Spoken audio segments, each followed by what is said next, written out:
Oh, mother effers. Good morning, Zima freaking Brigade, on this lovely Monday morning. Ladies and gentlemen, behold the elixir that heralds the dawn of determination. Morning Zima. Yes, morning Zima, as the sun stretches its golden fingers across the sky, so too does the brew awaken the soul that is Zima. With every sip, we ingest courage, ambition, and vitality. The aroma dances with whispers of promise, rousing the spirit from slumber. And that first encounter as lips meet the warm cup of lukewarm Zima from the night before. We partake in a ritual that unites us in purpose. From the weary to the resolute, the morning Zima is our compass guiding through the labyrinth of challenges. Let the proportion and potion of fuel our journey, ignite our passions with each glorious dump. This is the Derek O'Shea Show. Welcome to the revolution.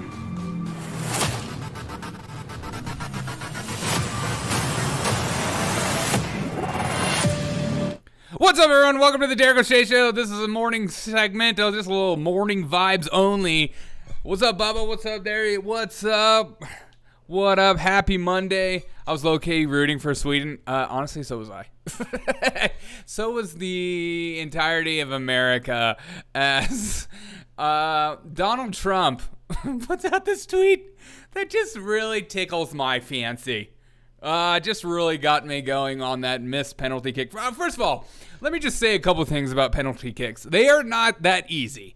I see in people like freaking Matt Walsh saying, I could have done better. No, okay, no, you couldn't. Not with that pressure, not with everything going on. But if you, like, David Beckham blasted one over the bar at one point during a World Cup, but then came back and became the best player of all time, whatever. But he also is not a whiny bitch. Here's the thing. This from Trump is so funny.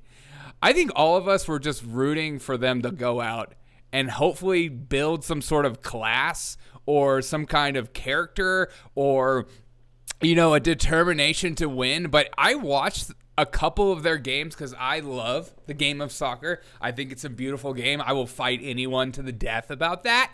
But, like, they just played like they were going to win every game and barely tried. It was the most annoying thing I've ever watched in my life. I was like, this team is going to lose because they are so arrogant and they think they're just going to win every single game. It's the most annoying thing, the most sad thing I've ever watched in my life. Like, there's a couple players on that team that I know aren't like Megan Rapinoe, and I was rooting for them. But then you would just watch how, like, they would just, like, they were never going to score. They couldn't score. They couldn't come together as a team. They were a complete team of individuals. She deserved it. Exactly. She deserved everything she got. And Papa identifies as a World Cup penalty cup taker. Amen. But Donald Trump's, the shocking and totally unexpected loss. I'd like it in quotes. In quotes. The shocking and totally unexpected loss by the U.S. soccer team to Sweden is fully emblematic. First of all, when is the last time you've used the word emblematic? Just like, did he write this? Did Donald Trump write the word emblematic? Because I thought he was one of us. And I thought, I don't use that kind of vocabulary. How do you, what makes you so smart? Of what happened, of what is happening in our once great nation under crooked Joe Biden. Honestly, Joe Biden's not a crook. I know he has, shell companies everywhere, and he's the big guy, and people are just giving him money, and he doesn't know where it's coming from, and he's not looking into it, and, Hunter Biden's the fall guy, whatever. You always use like a drug addict to be your fall guy. But like, just, he gets ice cream and he'll hang out on the beach with you. Amen. Megan Rapinoe ruined soccer the same way she ruined Subway's profit margin. Her and who's worse, Megan Rapinoe or Jared? Many of our players were openly hostile to America. Yes. No other country behaved in such manner. And that is like the biggest thing for me, is that I would watch these other like women, men, whatever, and from other countries, and they look like they were respecting their nation, excited to be there, pumped up to be there, singing the national anthem, having that country pride. But then our team is separated from the American identity, and they're just like, worship me, I'm a team.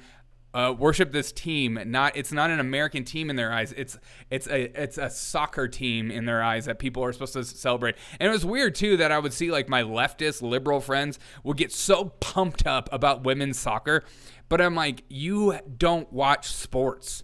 Like, you have no idea what you're watching.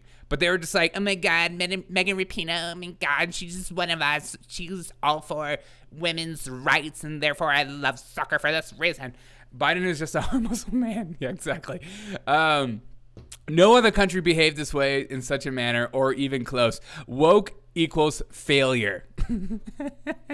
No, it doesn't. Not when you're backed by BlackRock. And that's just a reminder. BlackRock is here as your friend. And the more we can pump ESG through your freaking veins, the more you can be happy about it. Nice shot, Megan. The USA is going to hell. God. Oh, I hope not. God, I hope not. God, USA is going to hell. And Biden didn't sell influence. He sold illusion of influence. Well, exactly. Well, it's just like, imagine you are some kind of Hollywood executive. You're trying to be an actor for a movie. And your dad is the CEO of Hollywood, whatever, like Universal Pictures. And you're trying to be an actor for this. All of a sudden in your audition, you get a phone call from dad. Hey, what's up, Dad? What's up? And they're like, oh, who are you talking to? Oh, my dad. And they're like, really? You picked up a phone call of your dad? You're like, yeah, my dad is the CEO of Universal. And they're like, okay. Like, yeah, that is influence. Because there's no way in HELL double hockey sticks would you ever get somebody that is using drugs at that level to run any company.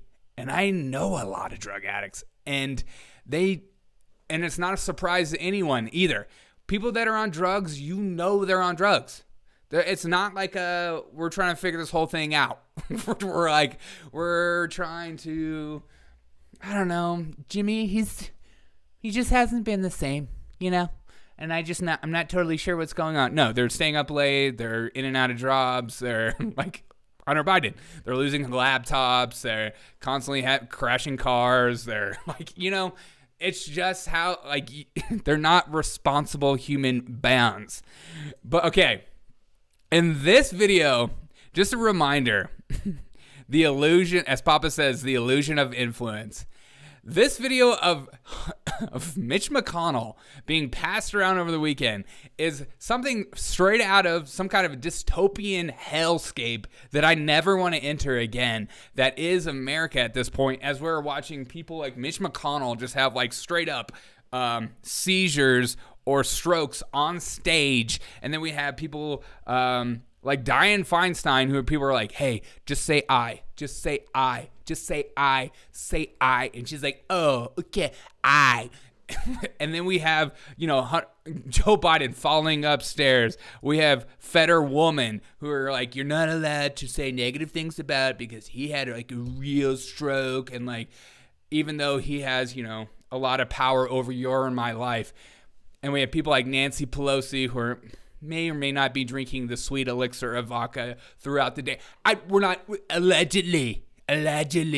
Okay, so and there's so many more to name. Like, I could go on for days about how our political class is this class of people who never have to live in the laws that they actually create, and they're dying right in front of us.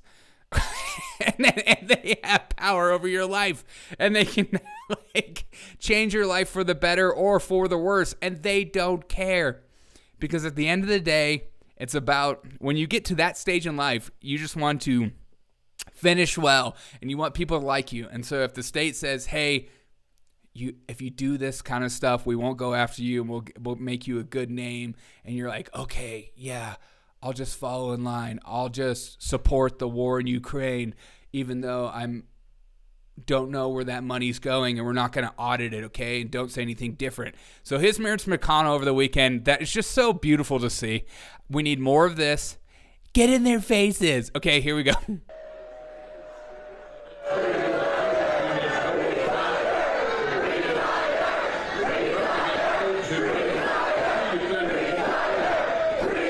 This doesn't even feel real to me. It's so good, it doesn't feel real.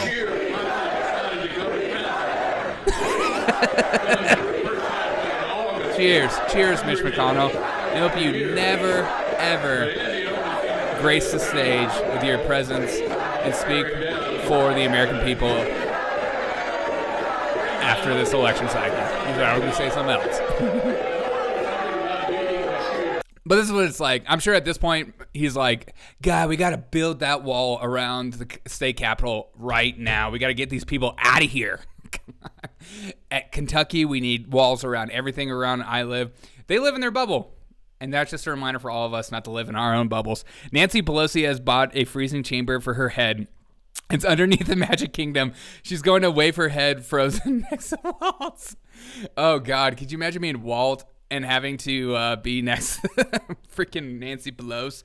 Let me get some more elixir.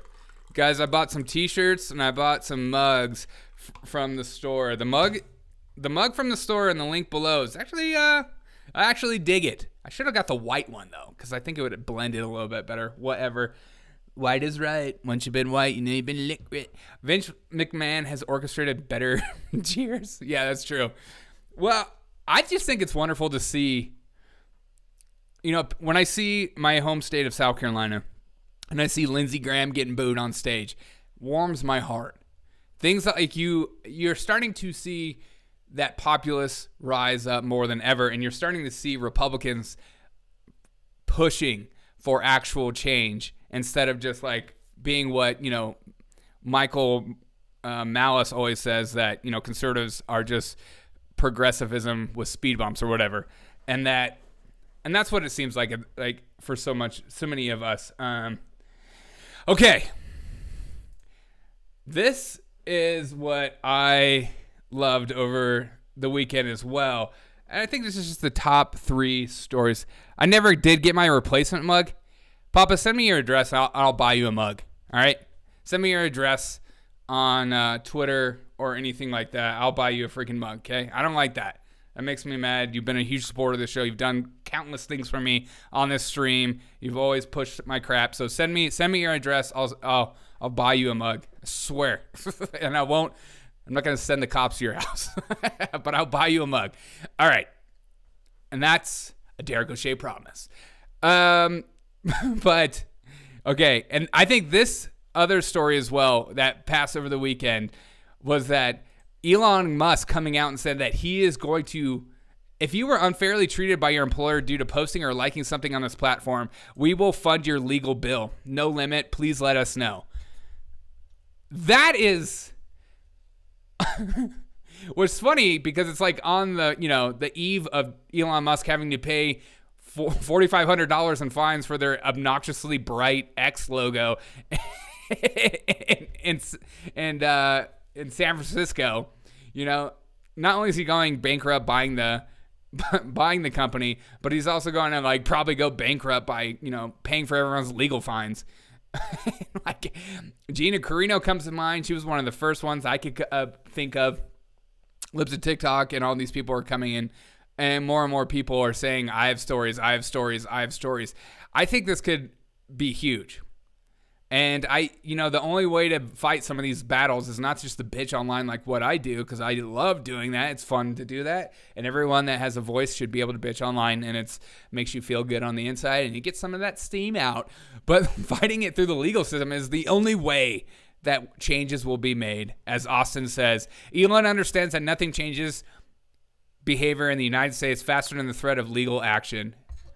Yes. Take it to the courts, baby. Unless it's about election stuff. Don't get that out of the courts. But I hope this isn't empty words, you know? I mean, this is one of these things that could really change people's lives for the better. As, you know, over the weekend, that NASCAR guy got taken off for liking a George Floyd meme. As you're not allowed to make fun of certain idols that, you know, that the left says or the corporate media says is deemed as sacred to thou. You're not allowed to make fun of those people. If you make fun of them or if you like posts about memes, your life should be done for forever. All right, guys, this has been a fantastic morning show. Just a quick 15 minutes of love and safety in this wonderful Zima mug. Papa, send me your address. I will buy you a new mug. I'll buy you a mug, bitch. All right. I'll see you guys later tonight. I'll probably go live around 8:30 p.m. Eastern. Check it out on the live stream. If you don't mind sharing this on all social media platforms, I like doing a quick morning segment with a little bit of Morning Joe. Have a wonderful day. I'll see you guys later tonight for a longer show per usual, more relaxing show, more fun show with clips and everything like that. Have a wonderful day. I'm going back to work. Peace out, mother effles. Peace. Peace, peace, peace, peace, peace. Yeah, it's 15 minutes. 15 minutes. I have to go to work. I'm sorry. I have a real job. This doesn't pay the bills like it used to or ever pay the bills. I'll see you guys later tonight. Check it out.